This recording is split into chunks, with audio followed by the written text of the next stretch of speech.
कृष्ण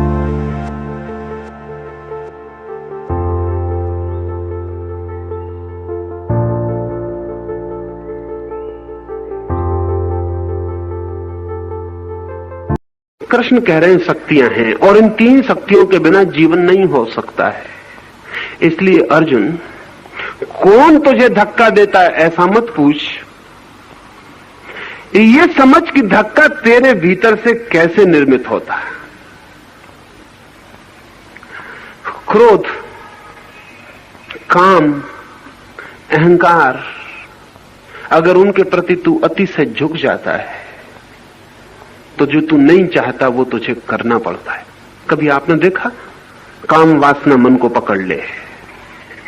कहना ठीक नहीं है कि काम वासना मन को पकड़ ले, कहना यही ठीक होगा कि जब आप काम वासना को मन को पकड़ लेने देते हैं, आप जब पकड़ लेने देते हैं, और ध्यान रहे काम वासना आपके बिना पकड़ाए आपको नहीं पकड़ती है।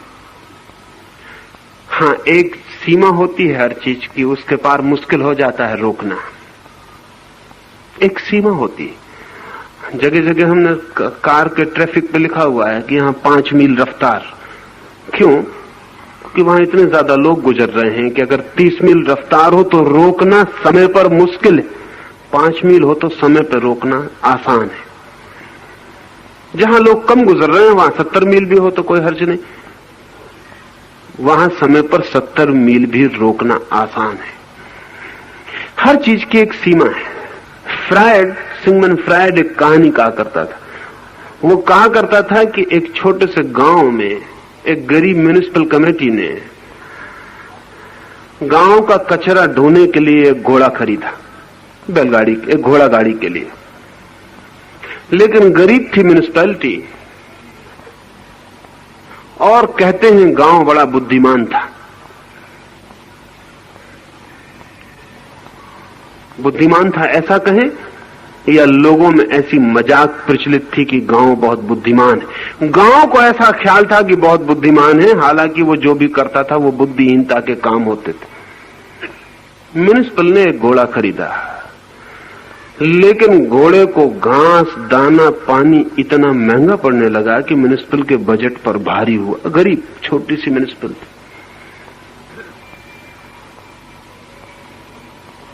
कमेटी बुलाई गई, उन्होंने तय किया कि क्या किया जाए। उन्होंने कहा कि आधा राशन करके देखा जाए घोड़े के लिए। अगर आधे में काम चल जाए तो ठीक, नहीं फिर थोड़ा बढ़ा देंगे। आधा राशन किया, लेकिन काम बिल्कुल ठीक चल गया। घोड़ा आधे राशन पे भी जिंदा रहा। तब तो उन्होंने कहा कि हम पागल हैं जो इसको इतना दें, और आधा करके देखें। उन्होंने और आधा किया, घोड़ा फिर भी जिंदा रहा और फिर भी काम करता रहा। उन्होंने कहा हम बिल्कुल पागल हैं, इसे और आधा करें। और भी आधा कर दिया। घोड़ा मुश्किल में रहा, लेकिन फिर भी किसी तरह काम करता रहा। म्युनिसिपल कमेटी ने कहा कि हम बिल्कुल नासमझी कर रहे हैं, अब राशन बिल्कुल बंद कर दें। राशन बिल्कुल बंद कर दिया। जो होना था वही हुआ, घोड़ा मर गया। एक सीमा थी जहां तक घोड़ा कम राशन पर भी काम किया, फिर एक सीमा आई जहां से काम नहीं कर सका। हमारी प्रत्येक वृत्ति की सीमाएं हैं, जहां तक हम उन्हें रोक सकते हैं और जहां से फिर हम उन्हें नहीं रोक सकते। एक विचार मेरे मन में उठा, शब्द बना मेरे भीतर। अभी मैं आपको न कहूं तो रोक सकता हूं, फिर मेरे मुंह से शब्द निकल गया। अब इस शब्द को वापस नहीं ला सकता। एक सीमा थी, एक जगह थी, मेरे भीतर विचार भी था, शब्द भी था, ओंठ पर भी आ गया, फिर भी मैं रोक सकता हूं। फिर एक सीमा के बाहर बात हो गई, मैंने आपसे बोल दिया, अब मैं इसे वापस नहीं लौटा सकता। अब कोई उपाय इसे वापस लौटाने का नहीं है। एक जगह थी जहां से वापस लौट जाता।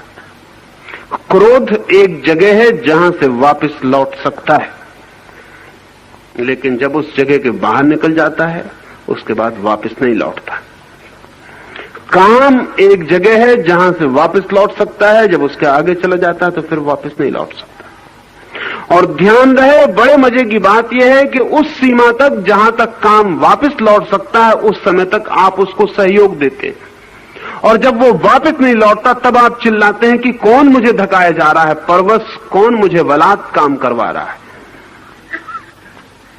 इसे ठीक से भीतर समझेंगे तो ख्याल में आ जाएगा। एक जगह है जहां तक हर वृत्ति आपके हाथ में होती है, लेकिन जब आप उसे इतना उकसाते हैं कि आपका पूरा शरीर और पूरा यंत्र उसको पकड़ लेता है, फिर आपकी बुद्धि के बाहर हो जाती है। फिर आप कहते हैं कि नहीं नहीं, और फिर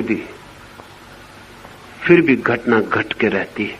तब आप कहते हैं कौन बलात् करवाए चले जाता है, जबकि हम नहीं करते हैं, कोई नहीं करवाता। शक्तियां करती हैं, लेकिन करवाने का अंतिम निर्णय गहरे में आपका ही कोऑपरेशन है, आपका ही सहयोग है। कृष्ण इतना ही कह रहे हैं कि कोई बैठा नहीं है पार तुम्हें क्रोध में, काम में, युद्ध में, लड़ाई झगड़े में ले जाने को।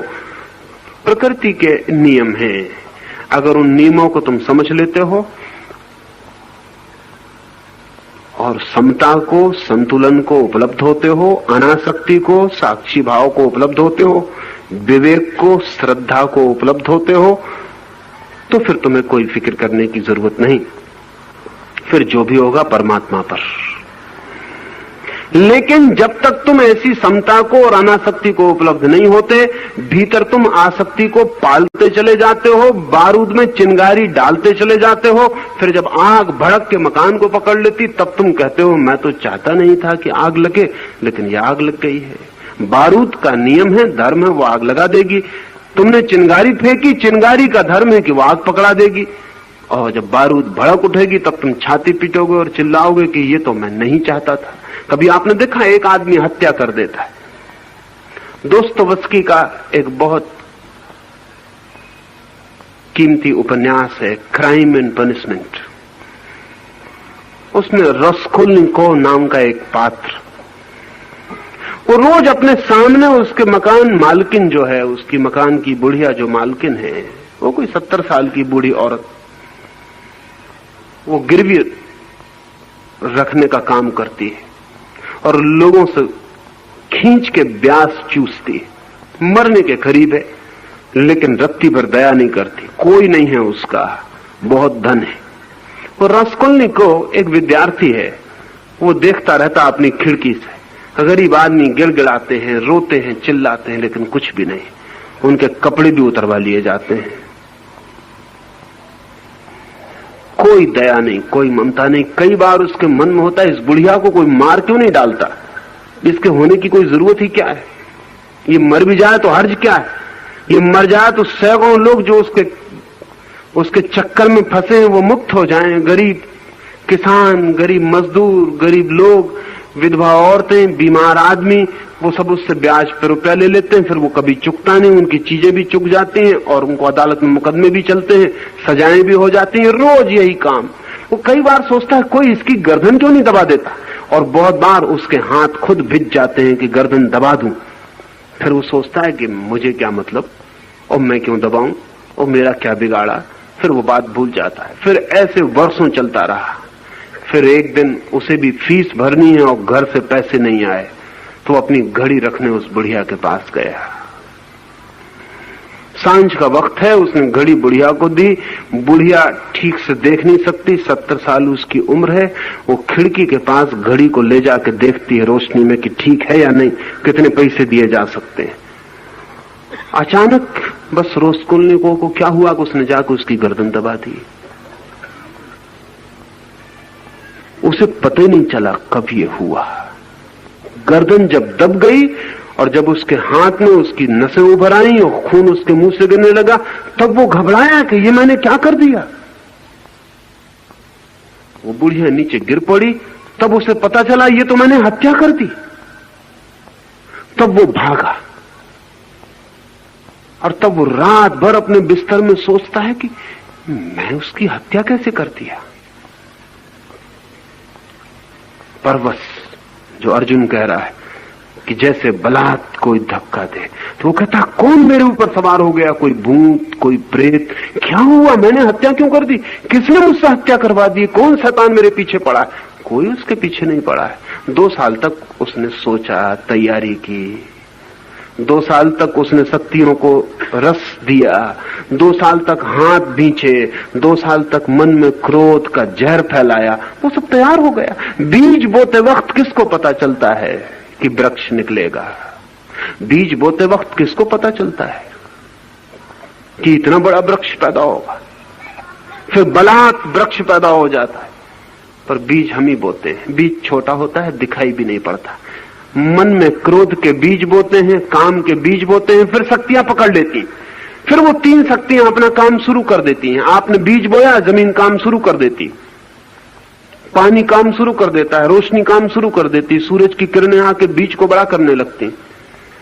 आप हैरान होंगे कि जमीन बहुत कम काम करती है। अभी एक वैज्ञानिक ने प्रयोग किया, नाप तौल के प्रयोग किया कि एक बट वृक्ष को लगाया एक गमले में, बड़े गमले में, नाप तौल के बिल्कुल, इतनी मिट्टी, इतना गमले का वजन, इतने वृक्ष के बीज का वजन, सब नाप तौल के लगाया। फिर वृक्ष बहुत बड़ा हो गया। फिर उसने वृक्ष पूरा का पूरा निकाल लिया और फिर नापा, तो जितना कोई 200 सेर का गमला उसने रखा था, उसमें केवल 4 सेर की कमी हुई, 4 सेर कुल। और वृक्ष को नापा, तौला, तो वो तो कोई 280 सेर निकला वृक्ष, और कुल 4 सेर की कमी हुई मिट्टी में।